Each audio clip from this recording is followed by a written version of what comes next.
మీరు చనిపోయిన తర్వాత ఏమవుతుందో తెలుసా? మీ అంత్యక్రియల కండి కొన్ని గంటల తర్వాతే ఏడుపులు ఆగిపోతాయి. వాళ్ళంతా మీ గురించి మాట్లాడడం మానేసి భోజనాలు ఎలా ఏర్పాటు చేసుకోవాలో దాని గురించి చర్చించుకుంటారు. పిల్లల్లో మళ్ళీ ఆడుకోవడం ప్రారంభిస్తారండి. కొంతమంది టీ తాగుతారు, బయటికి వెళ్తారండి. కొంతమంది బంధువులు వారి టూర్ ప్రణాళికలు మొదలు పెడతారండి. ఇంకొంతమంది భోజనాల్లో ఉప్పు ఎక్కువైందో తక్కువైందో అని చెప్పి దాని గురించి చర్చిస్తారు. ఏదో ఒక బంధువు అండి పెట్టిన ఖర్చుపై అసంతృప్తిగా ఉంటాడండి. మెల్లగా జనాలందరూ వెళ్ళిపోతారు. కొన్ని రోజుల తర్వాత ఏమవుతుందంటేనండి, మీ ఫోన్కి ఎక్కడ అని చెప్పేసి మెసేజెస్ వస్తాయి.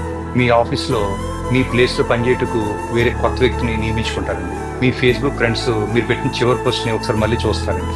మీ పిల్లలు సెలవులు ముగించుకుని వాళ్ళ జీవితాల గురించి ఆలోచించడం మొదలు పెడతారు.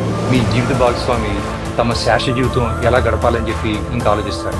పండగలు, సినిమాలు, క్రికెట్ మ్యాచ్లు అన్నీ ఎప్పటిలాగా వచ్చి వెళ్ళిపోతూ ఉంటాయి. పువ్వులు మళ్ళీ